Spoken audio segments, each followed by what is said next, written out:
नहमदुहु व नुसल्ली व नुसल्लिमु अला रसूलिहिल करीम अम्मा बाद। क़ाल नबी सल्लल्लाहु अलैहि वसल्लम खैरुन नास मन यनफ़उन नास सदक़ रसूलुल्लाह सल्लल्लाहु अलैहि वसल्लम।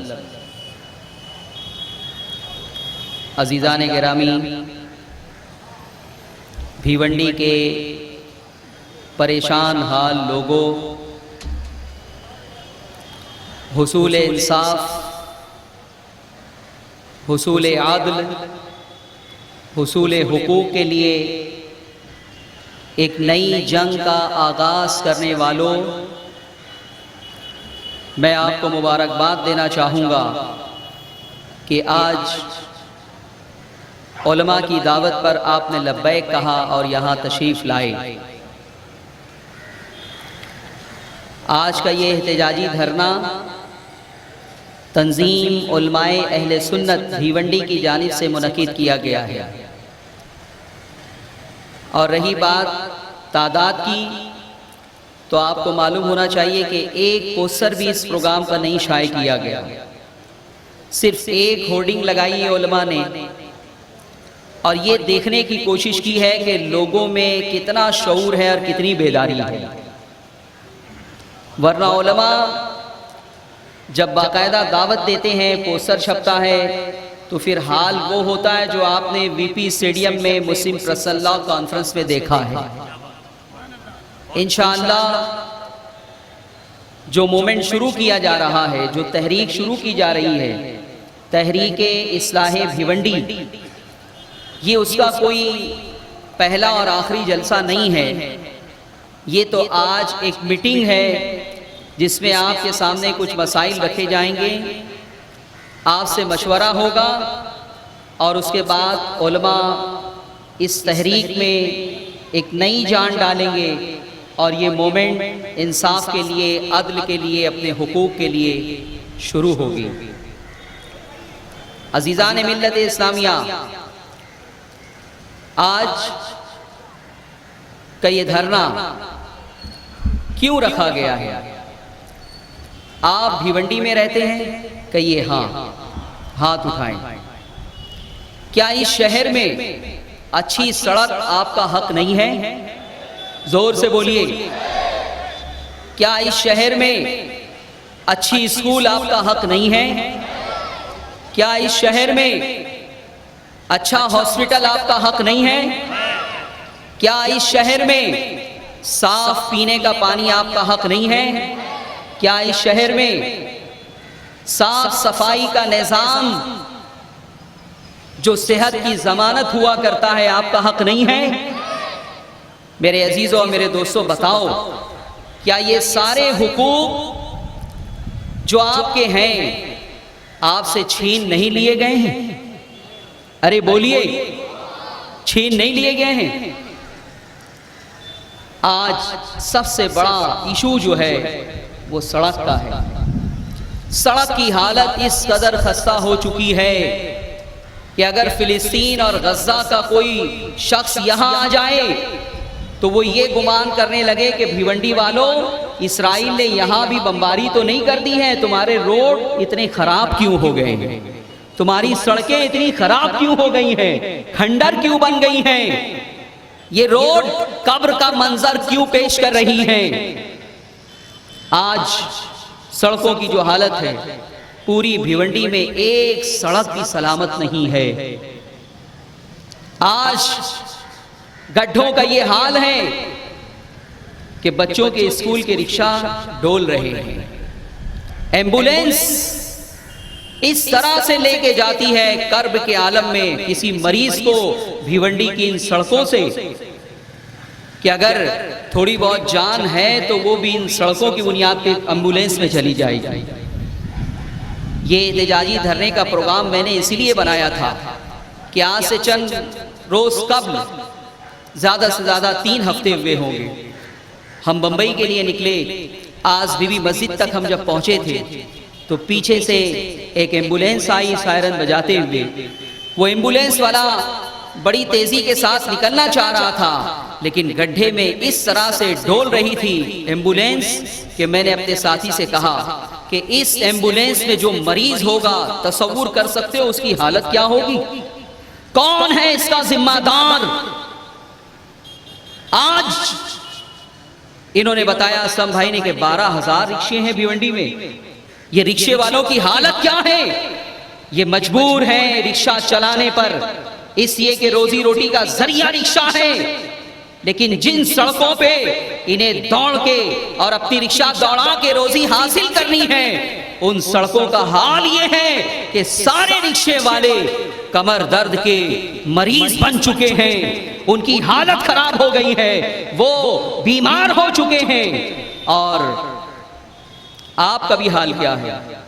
हर शख्स 2 सालों से जो है मैं सुन रहा हूं, लोग आके कहते हैं कमर दर्द के मरीज हो गए हैं। हर तबका परेशान है। इन रास्तों से डॉक्टर भी गुजर रहे हैं, इन रास्तों से टीचर भी गुजर रहे हैं, इन रास्तों से वकील भी गुजर रहे हैं, इन रास्तों से जज भी गुजर रहे हैं, इन रास्तों से पुलिस वाले भी गुजर रहे हैं। और इन्हीं रास्तों से, इन इमारतों में बैठे हुए मुजरिम अपनी जिम्मेदारियों से शर्मनाक किस्म की गफलत बरतने वाले मेयर, नायब मेयर और कमिश्नर भी बैठे हैं, वो भी गुजर रहे हैं। हमारी मां बहनें किस कदर कर्ब के आलम में हैं, क्या इन्हें नहीं मालूम है? नहीं मालूम है इन्हें? शर्म आनी चाहिए उन नन्हे नन्हे बच्चों के रिक्शा देखकर जो स्कूल बड़े कर्ब के आलम में जाते हैं। कभी जाके देखो सलाउद्दीन अय्यूबी स्कूल के सामने क्या हाल है, कभी जाके देखो रईसा स्कूल के सामने क्या हाल है। उन बच्चों से पूछो जो रिक्शे में जा रहे हैं कर्ब के आलम में, डर लगा है कि कहीं रिक्शा डोले और बच्चे गिर नहीं जाएं।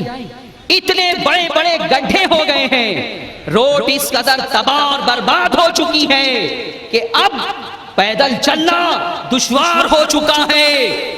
और उसके बाद एक नमाजी घर से निकलता है, नमाजी की क्या बात, हर शख्स, क्या आपको ये यकीन होता है कि आपके कपड़े सलामत रहेंगे आप मस्जिद पहुंच जाएंगे?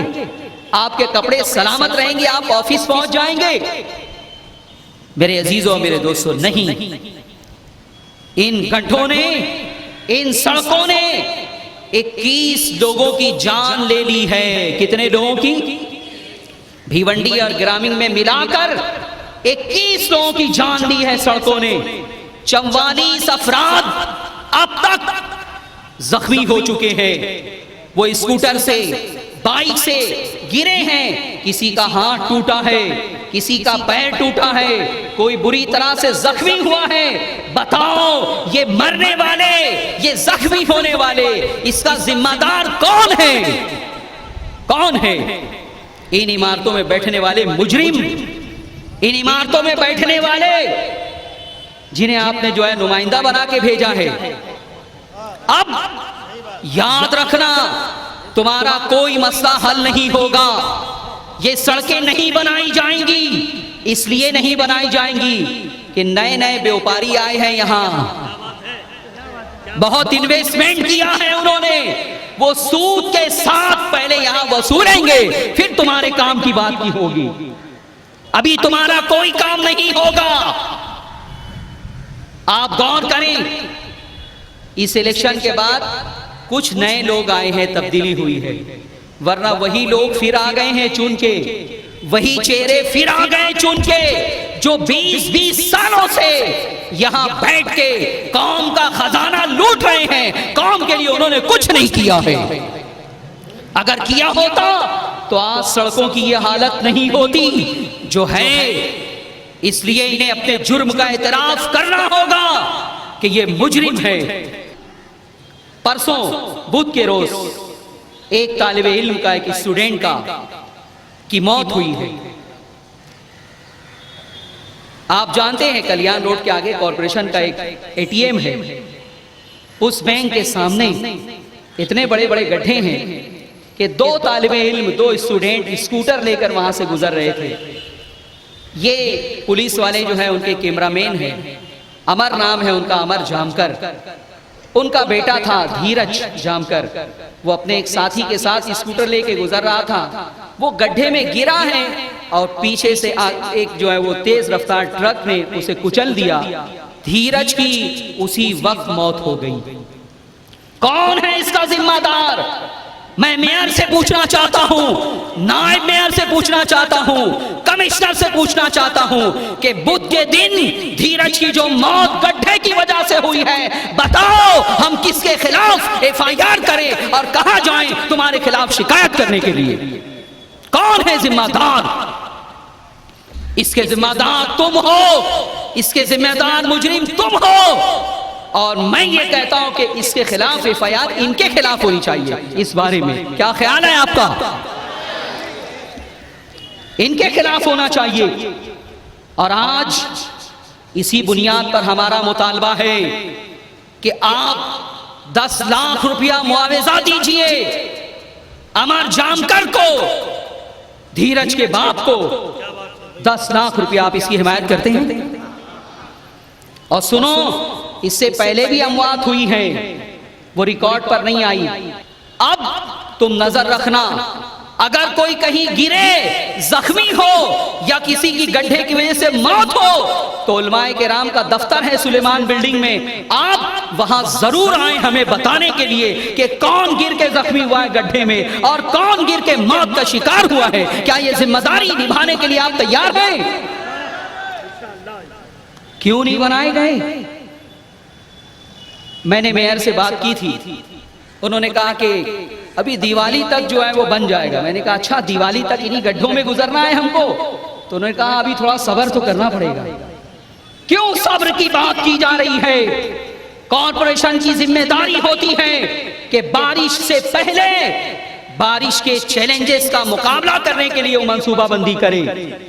ये इनकी जिम्मेदारी है कि अगर बाढ़ आ जाए तो कश्तियों का इंतजाम होना चाहिए, कोई मुसीबत आ जाए तो उसके मुकाबले के लिए इनकी तैयारी होनी चाहिए। रास्ते खराब होंगे, ड्रेनेज लाइनें बहेंगी, ये सब कुछ इन्हें पता होता है। इसकी तैयारी करना इनकी जिम्मेदारी है। ये हर साल अपनी जिम्मेदारी से गफलत क्यों बरतते हैं, इसका जवाब अब इन्हें कौम के सामने देना होगा, कौम के सामने देना होगा। और लोगों, तुम्हें मालूम है पहले ये म्यूनिसिपैलिटी थी, फिर इसका दर्जा बढ़ गया, नगर पालिका से महानगर पालिका हो गया, स्टेटस बढ़ गया, दर्जा बुलंद हो गया, टैक्सेस बढ़ा दिए गए। तुमसे टैक्स तो वसूला जा रहा है, लेकिन तुम्हारे टैक्सों की बुनियाद पे जो खजाना वहां जमा होता है, उस खजाने के ऊपर जो डाका जनी होती है, उसकी मिसाल मैं आपके सामने पेश कर रहा हूं कि जब से कॉरपोरेशन बनी है उस वक्त से लेके 2 साल कबल तक, आज तक नहीं 2 साल कबल तक 500 करोड़ रुपया रोड के ऊपर खर्च हो चुका है। कितना खर्च हुआ है? अरे बोलिए, 500 करोड़ रुपया। हाँ, कागज पे, लेकिन वो खजाना तो निकल गया। मेरे अजीजों, मेरे दोस्तों, जब 2 साल कबल ईद मिलादुन नबी के जुलूस में मैंने अल्टीमेटम दिया था कॉरपोरेशन को कि 1 महीने में पूरी भिवंडी की सड़कें बननी चाहिए, उस वक्त हमारी सोनावने साहब थे गालिबन, उनसे मीटिंग होती थी। दौरान गुफ्तगू उन्होंने कहा था हमसे कि जब से कॉरपोरेशन बनी है 500 करोड़ रुपया रोड के नाम पे खर्च हो गया। हम चौंक गए। मैंने कमिश्नर साहब से पूछा था कि बिल्कुल फैक्ट है? उन्होंने कहा बिल्कुल फैक्ट है। मैंने कहा कल मीडिया में आपके हवाले से मैं ये बात कहूंगा। उन्होंने कहा कहो, हमको कोई प्रॉब्लम नहीं है। अब आप बताओ, पूरी भिवंडी में 500 करोड़ रुपया खर्च हुआ तो फिर ये गड्ढे क्यों हैं, ये सड़कें तबाह क्यों हैं, बर्बाद क्यों हैं? मैं आपको दावे के साथ कहता हूं कि 500 नहीं 200 करोड़ रुपया भिवंडी की सड़कों को बनाने के लिए खर्च कर दिया जाए तो भिवंडी का रोड मैनचेस्टर की रोड की तरह हो जाएगा। एक मैनचेस्टर इंग्लैंड में है और एक मैनचेस्टर हिंदुस्तान में है, भिवंडी। लेकिन अगर इंग्लैंड के मैनचेस्टर वाले इस मैनचेस्टर को देखने के लिए आ जाएं तो वो कहेंगे इसे तुमने मानचेस्टर बनाया है, तुम हमसे 100 साल पीछे हो। हमारे मुल्कों में 100 साल पहले भी ऐसे रोड नहीं थे जो अब तुम्हारे यहां हैं। 200 करोड़ भी अगर खर्च किया गया होता ईमानदारी से तो आज सड़कों की ये हालत नहीं होती, ये सड़कें जानलेवा नहीं होती। लेकिन इन सड़कों की ये हालत इसलिए है कि यहां जो लोग बैठे हैं वो व्यापार कर रहे हैं, यहां जो लोग बैठे हैं वो बिजनेस कर रहे हैं। यहां टॉप 10 की इस्तिलाह आपने सुनी होगी, मैं ज्यादा वजाहत नहीं करना चाहूंगा। जानते हैं आप टॉप 10 कौन है? ये इस तरह से खाते हैं कि आप इन्हें पकड़ नहीं सकते। मालूम है आपको? ये इस तरह से यहां बैठ के ये खेल खेलते हैं कि कानूनी तौर पे अगर आप इनका नाम लेके इल्जाम लगाएं तो हतक इज्जत का ये आपके ऊपर केस कर देंगे। ये खाने का तरीका क्या होता है मेरे अजीजों, मेरे दोस्तों? ये टेंडर पास करते हैं कि गैबी नगर से लेके शांति नगर और यहां तक रोड बनेगा, कितने का होगा? टेंडर भरने वाले कहते हैं कि ये 8 करोड़ का होगा। अच्छा, तो ऐसा करो आप 12 करोड़ का टेंडर भर दो। कितने का भरवाया जाता है? अरे बोलिए, 12 करोड़ का भरवाया जाता है। और फिर ये कहा जाता है कि जब चेक पास हो जाए तो फिर 4 करोड़ जो है वो टेबल के नीचे से घर पहुंचा देंगे। अब अगर आप इनको पकड़ना चाहेंगे तो ये कहेंगे हमने क्या किया, ये फला कंपनी ने टेंडर भरा था 12 करोड़ का, 12 करोड़ का चेक इशू हो गया, रोड बन गया, हो गया, खत्म मामला, हमारा क्या है उसमें? ये जो एक जोर शोर नजर आता है इलेक्शन में, क्यों नजर आता है, किस लिए नजर आता है? सबको मालूम है कि यहां पे कितना खजाना जमा होता है। उस खजाने की बंदर बांट करने के लिए लोग यहां जमा होते हैं। और अब वही होगा कि अभी जो नए लोग चुनकर आए हैं, खर्चा निकला नहीं है, बहुत दिनों तक खर्चा निकालने की यहां बात होगी, फिर तुम्हारी बात शुरू होगी। अभी नहीं निकला है। अब मेरे अजीजों, मेरे दोस्तों, अगर इतना फंड सही तौर पे रोड बनाने के लिए खर्च किया जाए तो क्या हो सकता है मैं बताऊं आपको। 1918 में अमेरिका में ये टेक्नोलॉजी यूज की जा रही है। आज से नहीं, 1918 से 1 सदी हो गई। अगर ये टेक्नोलॉजी से रोड बनाया जाए, टेक्नोलॉजी है, हमारी कॉरपोरेशन उस टेक्नोलॉजी का इस्तेमाल कर सकती है। उस टेक्नोलॉजी की बुनियाद पर कि आपके सारे रोड खोदे जाएंगे, फिर उसके बाद जिस तरीके से वो बनाते हैं 10 साल तक वो रोड खराब नहीं हो सकते।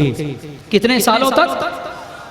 10 सालों में 10 मौसम आएंगे बारिश के, 40 महीने तक उस रोड पर बारिश होगी, लेकिन वो रोड खराब, सड़क खराब नहीं होगी। ऐसी टेक्नोलॉजी आज यूरोप में इस्तेमाल हो रही है, यूएसए में इस्तेमाल हो रही है, अरब ममालिक में इस्तेमाल हो रही है। जिन ममालिक में साल भर बारिश होती है वहां इस्तेमाल हो रही है। वहां कोई गड्ढा नहीं होता, वहां की सड़कें खराब नहीं होती।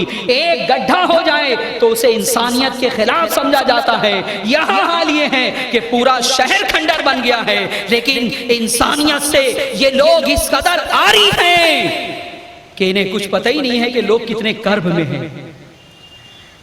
एक धरना, एक एहतजाज ऐसा होना चाहिए कि 3 आदमी तैयार हो, 3 स्कूटर हो, एक स्कूटर पे मेयर को बिठाओ, एक स्कूटर पे नायब मेयर को बिठाओ, एक पे कमिश्नर को बिठाओ और 3 जयाने नौजवान, उन तीनों को बिठा के शांति नगर दौड़ाते हुए ले जाएं, फिर उन्हें पता चलेगा लोग कितने कर्ब में गुजर रहे हैं। अरे इन्हें एहसास नहीं होने वाला, ये बेगैरत हो चुके हैं। इन्हें पता है कि एहतजाजी धरना आधा घंटे का होगा, 1 घंटे का होगा, एक अदद मेमोरेंडम की कॉपी आएगी, उसके बाद जाके लोग सो जाएंगे, फिर हम अपना खेल खेलते रहेंगे। लेकिन अब उलमाए अहले सुन्नत मैदान में आ गए हैं। ये आज मीटिंग हो रही है, मीटिंग के क्या करना है। मैं स्टडी कर रहा हूं, स्टडी करने के बाद, उसूल ज़ाब्ते मालूम करने के बाद हम एक प्रेशर ग्रुप बनाने वाले हैं। वॉच पैनल, जिस पैनल में डॉक्टर भी होंगे, इंजीनियर भी होंगे, वकील भी होंगे, डॉक्टर भी होंगे, शहर के दानिश्वर भी होंगे, हिंदू भी होंगे, मुस्लिम भी होंगे, क्रिश्चियन भी होंगे, सब होंगे। और हर 2 महीने में हमारी एक एप्लीकेशन आरटीआई की आएगी कॉरपोरेशन में। हम पूरा ब्यौरा इनसे मांगेंगे कि 2 महीने में कितना आया वो बताओ, कितना काम हुआ वो बताओ, कितना गया वो बताओ, कितना बचा वो बताओ, कितने टेंडर पास हुए वो बताओ। और टेंडर पास करने में कानून का पालन किया गया या नहीं किया गया। ये प्रेशर जब ग्रुप बनेगा और इस तरह से इनका मुहासिबा होगा तो फिर ये खा नहीं सकेंगे। हर टेंडर वाले से हम मुलाकात करेंगे। टेंडर अगर किसी सड़क का 10 करोड़ का पास हुआ है, हम दूसरी कंपनियों को वो बताएंगे कि एरिया कितना है और कितना इसके अंदर खर्च आता है। अगर 50% का, 40% का, 30% का, 20% का फर्क हमें नजर आया तो हम इनके ऊपर क्लेम करेंगे। प्रॉफिट मैक्सिमम 10% हो सकता है, 50% का डिफरेंस होता है।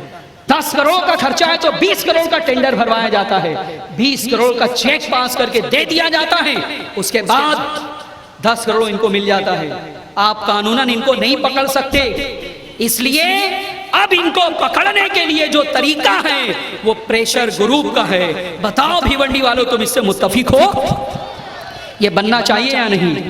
उलमा भी बताएं, स्टेज के दानिश्वर भी बताएं, आप मुत्तफिक हैं या नहीं? ये होना चाहिए या नहीं? ये होना चाहिए। पुलिस वाले अजियत में हैं, पुलिस वाले तकलीफ में हैं, इनकी कमर में दर्द शुरू हो गया है। और पुलिस वालों ने भी कहा है कि अब सब्र का पैमाना लबरेज हो चुका है, अब कुछ होना चाहिए। इसलिए कि इन्हीं खराब सड़कों पे पुलिस वालों को भी अपनी बाइक लेके चलना है। अगर कोई मुजरिम भाग रहा हो तो बताओ, क्या पुलिस वाले अपनी बाइक दौड़ा के इन रास्तों पे उसे पकड़ सकते हैं? बताओ। मुजरिमों ने मुजरिमों के लिए राह हमवार कर दी है। रास्ता तुम्हारे लिए जो है वो साफ है। इसलिए भिवंडी के मुसलमानों, आज ये एक मीटिंग है, उसके बाद कुछ और बातें। इंदिरा गांधी हॉस्पिटल, कितना हॉस्पिटल है हमारे यहाँ सरकारी भिवंडी में, बताइए, जोर से बोलिए। कितने लोगों को मालूम है? हाथ उठा के बोलिए। सबको मालूम है। आबादी कितनी है? विकिपीडिया के मुताबिक 11 से 12 लाख की आबादी है। कितनी? गवर्नमेंट के रिकॉर्ड में 7.5 लाख की आबादी है भिवंडी की। कितनी? 7.5 लाख की आबादी भी अगर पकड़ ले, मान ले, तो कानून यह है कि 1 लाख अगर आबादी है तो एक सरकारी हॉस्पिटल होना चाहिए सारी सहूलतों के साथ। लेकिन 7.5 लाख की आबादी पे एक हॉस्पिटल, वो भी ऐसा खस्ता हाल कि ये हमारे नामा निगार आए दिन नस्र में उसका मरसिया लिख रहे हैं। यहां मशीनें नहीं हैं, यहां आलात नहीं हैं, डायलिसिस की मशीनें नहीं हैं, एक्सरे मशीनें नहीं है तो बंद पड़ी हुई है, अच्छे डॉक्टर नहीं हैं, दवाओं का इंतजाम नहीं है। ये लावारिस हॉस्पिटल लोगों को शिफा देने के बजाय मौत दे रहा है। बताओ तुम कब बेदार होगे, कब आवाज उठाओगे? 7 हॉस्पिटल के तुम मुस्तहिक हो और एक है, जरा सा अगर किसी को कुछ हो जाए तो यहाँ के डॉक्टर कहते हैं अब यहाँ मशीन नहीं है, आलात नहीं है, आप बंबई ले जाइए, आप साइन ले जाइए, थाना ले जाइए, नायर में ले जाइए, जेजे में ले जाइए। क्यों भिवंडी को जंगल बना के रखा गया है? क्या भिवंडी के ये लाखों लोग जानवर हैं? इनके साथ जानवरों जैसा सुलूक हुकूमत क्यों कर रही है? कॉरपोरेशन क्यों कर रही है? भिवंडी के उलमा आज यही पूछ रहे हैं इनसे, क्या जवाब है बताओ तुम्हारा? एक हॉस्पिटल है। अब हमारी डिमांड ये है कि हमें कम से कम 7 हॉस्पिटल चाहिए। कितने? बोलिए जोर से, हाथ उठाओ। जेजे जैसा, नायर जैसा, साइन जैसा, जदीद किस्म की मशीनरी जहां हो, आलात हो, ऐसे हॉस्पिटल हमारा हक है। ये हक अब हम लेके रहेंगे। वो कॉरपोरेशन के ज्यूरिडिक्शन में नहीं आता है, उसके लिए हम जो है वो हुकूमत से बात करेंगे। गंदगी का अंबार, जगह जगह गंदगी का अंबार है। करोड़ रुपए साफ सफाई के नाम पे खर्च हो रहे हैं। सालाना बजट निकाल के देख लीजिए, करोड़ रुपए हैं, लेकिन उसके बावजूद गंदगी का जो निजाम है वो आप देख सकते हैं। अब सफाई का निजाम नहीं कहना चाहिए, भिवंडी में अब गंदगी का निजाम कहना चाहिए कि दुनिया वालों, अगर तुम्हें देखना हो कि किस तरह से भिवंडी वालों को जानवर समझा गया है, तो भिवंडी में आके गंदगी का निजाम देख लो। इसका सेहरा ये म्यूनिसिपैलिटी के सर जाता है, ये कॉर्पोरेशन के सर जाता है। डेंगू की बीमारी हो रही है, मलेरिया में लोग मुब्तला हो रहे हैं, टाइफाइड में लोग मुब्तला हो रहे हैं, स्वाइन फ्लू में मुब्तला हो रहे हैं। और उसके बाद गरीब इन गंदगी के अंबार की बुनियाद पर उठने वाले ताफुन से जब बीमार होता है और यहाँ इंदिरा गांधी में जाता है, तो उसके साथ जो सुलूक होता है, आप कभी जाएं या आपको तजर्बा हो चुका होगा, जानवरों से भी बुरा सुलूक इंदिरा गांधी हॉस्पिटल में हो रहा है। अब हम उसकी वीडियो बनाने वाले हैं। वहां कितनी मशीनरी है, कितने डॉक्टर हैं, क्या निजाम है। पैसा सबके लिए पास हो रहा है, म्यूनिसिपैलिटी से सबके लिए पैसा जो है निकल रहा है, लेकिन काम आपका कुछ नहीं होता। स्कूल कॉलेज कितने हैं, BNN कॉलेज एक अदद, जैसे एक अदद हॉस्पिटल देके तुम्हें खामोश करवा दिया गया है, वैसे ही एक BNN कॉलेज देके कहा गया कि बस इसी में गुजारा कर सकते हो तो कर लो। वो जो मौलाना अकरम ने शेर पढ़ा ना कि इन्हीं रास्तों से गुजर कर आ सको तो आओ। हाँ, मेरे घर के रास्ते में कोई कहकशा नहीं है, इन्हीं हॉस्पिटल में गुजारा करके रह सको तो रहो। मेरे शहर में कोई और हॉस्पिटल नहीं है। ये हाल हो गया है। इसलिए अब जरा एक चार्ट सुन लो कि गुज़िश्ता सालों में कितना पैसा किस काम के लिए खर्च हुआ। जरासीम की दवाओं पर, ये जो जरासीम मारने के लिए जो दवाएं हैं ना, इस पर 10 करोड़ रुपया खर्च हुआ। कितना? वाह वाह, अमेरिका है, अमेरिका 10 करोड़ रुपया खर्च हो गया जरासीम की दवाओं पर। फिर हम क्यों बीमार हैं, फिर क्यों टाइफाइड का शिकार हैं? अरे गंदगी के इस अंबार की इत्तला महाराष्ट्र के गवर्नर को भी है। गवर्नर भी जब भिवंडी आए थे आज से कुछ अरसा पहले, तो उन्होंने कहा था कि मुल्क का सबसे गंदा शहर भिवंडी है। सियासी लोगों के सामने कहा था, ये कॉर्पोरेशन के मुजरिमीन इनके सामने कहा था। इनके अंदर अगर गैरत होती, इंसानियत होती, तो उसी वक्त ये अपने इस्तीफे का ऐलान कर देते कि हम अपनी जिम्मेदारी को कबूल करते हुए इस्तीफा देते, रिजाइन देते हैं। लेकिन ऐसा नहीं हुआ, ऐसा नहीं हुआ। अब मेरे अजीजों, मेरे दोस्तों, स्कूल, हॉस्पिटल, अच्छी सड़क, ये हमारा हक है। ये उलमा, लोग कहते हैं कि उलमा क्यों मैदान में आ गए?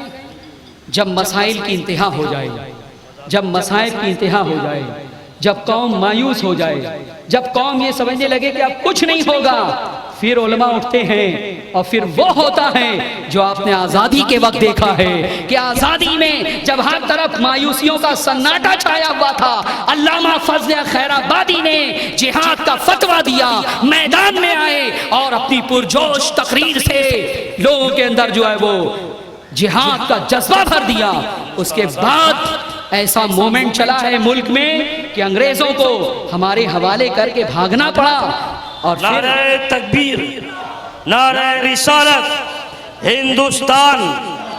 इसलिए उलमा अहले सुन्नत, तहरीक आजादी हिंदुस्तान, आजाद हिंदुस्तान, मौलाना यूसुफ रजा साहब कादरी। तो इसलिए लोगों, उलमा उठे हैं।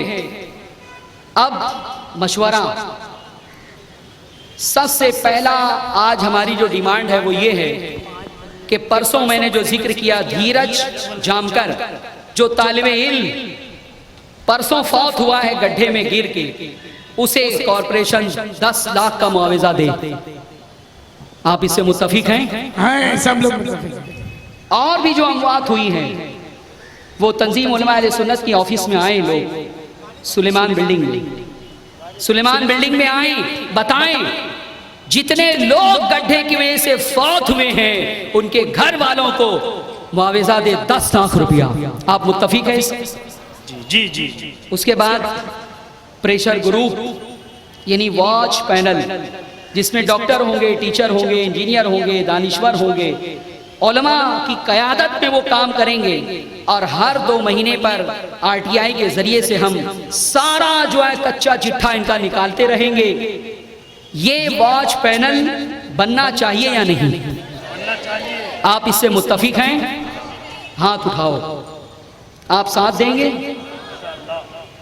अभी हमने कोई ऐलान नहीं किया है, मैंने बताया कि सिर्फ एक होर्डिंग कोटर गेट पे लगाई गई है, लेकिन अब बेदारी पैदा होगी, पोस्टर छपेंगे और ये वो उलमा हैं कि ये जब काम करने पर आ जाते हैं तो वीपी स्टेडियम भी भर देते हैं। क्या बात है, सुभान अल्लाह। इन्होंने करके दिखाया है। अब होगा, हमारा मूवमेंट चलता रहेगा, हमारी मीटिंग होती रहेगी। उसके बाद मेरे अजीजों और मेरे दोस्तों, बहुत सारी चीजों पर, पीने के पानी के ऊपर 60 करोड़ रुपया खर्च हुआ। 60 करोड़। आपको पता है कि बहुत अरसे तक आपको गंदा पानी पिलाया गया है। पानी साफ करने की जो मशीन थी वो बिगड़ी हुई थी, पूछिए जाके कॉर्पोरेशन में। और यूं ही पानी सप्लाई किया जा रहा था, बहुत अरसे तक वो मशीन बिगड़ी हुई थी। इन्हें तौफीक नहीं हुई कि ये बना सके। मेरा अपना तजर्बा ये है कि ये जितने लोग बैठे हैं यहाँ, ये प्लानिंग अपने मफाद के लिए करते हैं, कौम के मफाद के लिए नहीं करते। इनके सारे मंसूबे अपने फायदे के लिए बनते हैं, कौम के फायदे के लिए नहीं बनते। अब ऐसा नहीं होगा, अब इन्हें काम करना होगा। और अगर ये अपनी जिम्मेदारी निभाने में नाअहल हैं तो ये इस्तीफा दे दें, हट जाएं, कोई अहल आएगा और वो संभालेगा।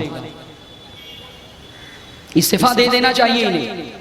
लेकिन सियासत में इंसान इतना बेहिस हो जाता है, इतना बेगैरत हो जाता है कि लोग तलवार भी रख के बोले कि इस्तीफा दे दो तो कहता है मैं नहीं छोड़ूंगा। कुर्सी छोड़ने के लिए कोई तैयार नहीं है। लेकिन अब या तो काम करना होगा या अपने घर बैठना होगा। तहरीक शुरू हो रही है। सड़कों की मरम्मत और देखभाल पर 2 करोड़ 15 लाख रुपया खर्च हुआ है। और अभी गणपति आने वाली है, ये फिर जो है वो पैबंदकारी करेंगे, रोड नहीं बनाएंगे। हम आपको बताएंगे कि अब आपको क्या करना है। उलमा का जो काम है वो उलमा करेंगे, आपका क्या काम है वो आपको करना होगा। जब रोड बनाने के लिए कोई आए, जब कोई पैबंदकारी करने के लिए आए, तो वो आपकी इन्हीं पुरानी सड़कों पे पैबंदकारी या रोड का काम नहीं कर सकता है। कानून क्या है वो हम आपको बताएंगे। आप उसको पूछिए कि जो कानून है उस तरीके से आप बनाओगे रोड। क्या तरीका है रोड बनाने का, कानूनी तरीका, रूल क्या है उसका। ये सारी चीजों को पॉम्फ्रेट की शक्ल में आम किया जाएगा। आपको आपके हुकूक बताए जाएंगे, आपको आपके राइट्स बताए जाएंगे, ताकि आपके अंदर शऊर पैदा हो सके और आप जान सके कि ये कॉर्पोरेशन, ये खादिम है आपकी, आप मखदूम हैं, ये आपकी खिदमत के लिए बैठे हैं, लेकिन ये खुद ही वहां मखदूम बन के बैठ गए। इसलिए आप उलमा का साथ दें। उलमा का एक ग्रुप अभी वजीर आला से मुलाकात करेगा। हम आज कोई मेमोरेंडम यहां देने नहीं जा रहे हैं। वो अगर हमारा इंतजार कर रहे हो तो मैं कहूंगा चले जाओ तुम अपने घर। कौम आज तुम्हारे पास नहीं आने वाली, उलमा आज तुम्हारे पास नहीं आने वाले। हम मेमोरेंडम दे के अपने मेमोरेंडम की तस्लीम नहीं चाहते। हम अब अपनी दास्तान वजीर आला को जाके सुनाएंगे, महाराष्ट्र के वजीर आला को बताएंगे कि कॉर्पोरेशन ने 20 सालों में क्या किया है, कितना जुल्म किया है, कितनी नाइंसाफी की है, लूट खसोट का कैसा बाजार गर्म किया है।